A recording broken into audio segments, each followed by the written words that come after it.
मामा किंवा आत्याच्या मुलीबरोबर लग्न का करू नये? मामाची मुलगी म्हटली तर हक्काची समजली जाणारी मालकी असणारी बायको नाही का?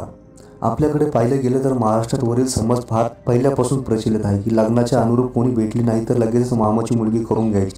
काही घरी तर लग्नासाठी दुसरीकडे मुलीचा शोधही घेतला जात नाही. त्यातल्या त्यात भावाला मुलगी झाली असली तर कित्येक घरी लहानपणी संबंध पक्के करून घेतले जातात.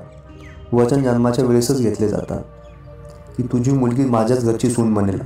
आणि जर असं नाहीच झालं तर मग सख्ख्या भावा बहिणीच्याच नातेसंबंधात कटुता येते. मी माझ्या कॉलेज लाईफमध्ये पण माझ्या बऱ्याच मित्रांना पाहिलं आहे. त्याची हक्काची प्रेयसी म्हणजे त्याच्या मामाची मुलगी आणि यावरून कित्येक जणाला चिडवलंही जायचं. खरं तसं बघायला गेलं तर हा फार चुकीचा समज आपल्या समाजात रोवलेला आहे. बघा, या ठिकाणी मी आपल्याला धर्म किंवा या गोष्टी अनुषंगाने काहीच काही सांगणार असेल ते फक्त वैज्ञानिकदृष्ट्या स्पष्टीकरण. आपण अगोदर हे बघू की नात्यातच लग्न का केले जाते. या सगळ्यात मोठा कारण म्हणजे घरातील संपत्ती घरातच राहावी आणि नातेसंबंध अधिक बळकट व्हावे. जेव्हा स्त्री आणि पुरुष संबंध होतो तेव्हा निसर्ग नियमानुसार अपत्य प्राप्ती होते. परंतु येणारे अपत्य स्वार्थक असले की नाही हे सर्वस्वी समागम करणाऱ्या स्त्री पुरुषाच्या जनुकावर अवलंबून असते. जर आपण सख्या बहीण आणि भावाचा विचार केला तर त्याच्यात जनुके जवळपास 50% सारखे असतात.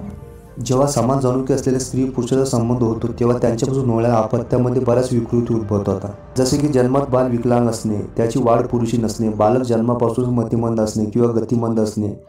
त्यामुळे सख्या बहीण आणि भावामध्ये कधीच लग्न नाही केलं जात. याउलट मामाच्या आणि आत्याच्या मुलामध्ये इतकी समानता नसते म्हणूनच त्यांचं लग्न केलं जातं. परंतु याकडे साफ दुर्लक्ष केलं जातं की शेवटी तेही एकाच कुटुंबात असल्यामुळे काही प्रमाणात का असेना त्यांच्याही जनुकामध्ये समानता असतेच आणि त्याचा त्रास त्या पिढीला जरी नसला तरी येणाऱ्या पिढीला होतोच. त्यामुळेच आपल्याकडे गोत्र बघण्याची एक पद्धत आहे. त्यामागे हाच हेतू असतो की गोत्र समान असेल म्हणजे कुठेतरी नातंही असतंच. म्हणून समान गोत्र असेल तर लग्न होत नाही. आमच्याकडे अजून एक पद्धत आहे ती म्हणजे मुलीचे आणि मुलाचं आडनाव कुळ सारखं नसावं. त्यामागे हेच कारण आहे. त्यामुळेच नात्यात लग्न न केलेलं चांगले. उत्तर समाधानकारक वाटत असल्यास नक्की लाईक करा. धन्यवाद.